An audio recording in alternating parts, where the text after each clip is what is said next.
Dito nga ay nakaabot na ako ng Mythical Honor, kaya bago mag-end season try natin makaabot ng Mythical Glory. 22 days na lang at matatapos na ang season sa September. Kaya pa ba makaabot ng Mythical Glory mukha di naaabot? Ako lang ba yung ganito na gusto last mag-enter para malalakas yung kakampi hahaha. At dahil gold lane si Layla ang gagamitin ko.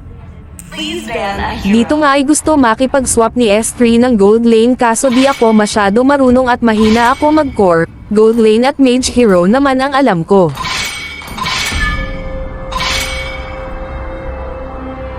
Pero may napansin ako kay S5 mukha kakaiba ang IGN niya.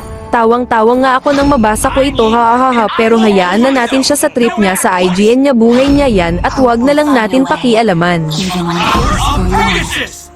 Your team is picking.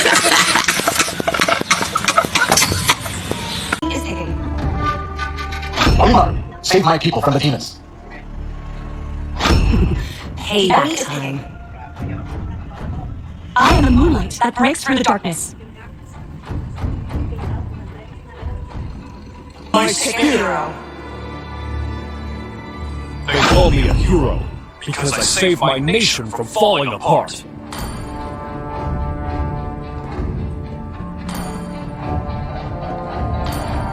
Here comes the blazing gun of justice!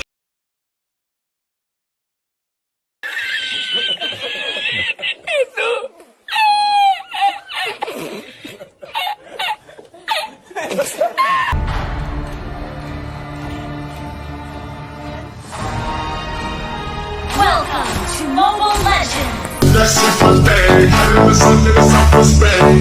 As soon as I walk through the door, it's gonna take a lane. The way she jumping on that thing, me wanna spend my money on her.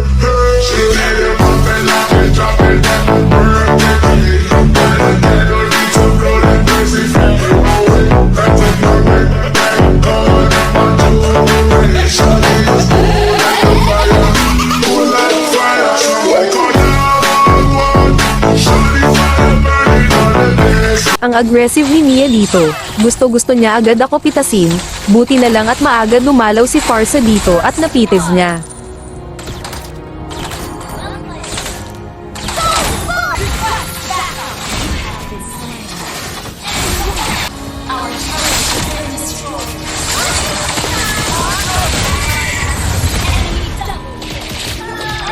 Mahuhuli pa nga ako ni Badang pero patay pa din kahit nakatas tayo sa combo niya hahaha nagpapaka dark system ba naman sa rank sorry na sa mga nakakampi ko.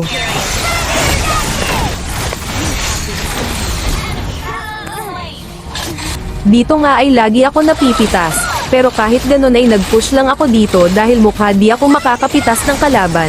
Kaso bigla naman nag-text itong kapatid ko kung anong ulam ba namin ngayon. Mamaya nakita re-replyan pa katapos ng laro.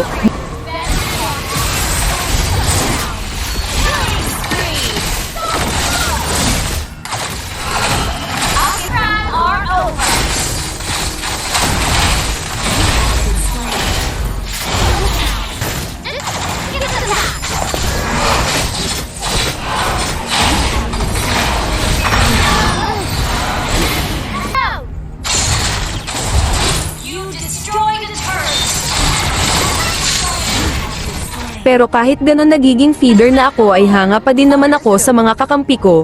Kahit pabigat na tayo hindi sila ng trash talk or sinisisi sa kakampi nila. Sana ganun lahat mas magaganda sana siguro maglaro kapag ganto kakampi. Pero di naman sinsabi na lagi ka na lang feeder hahaha.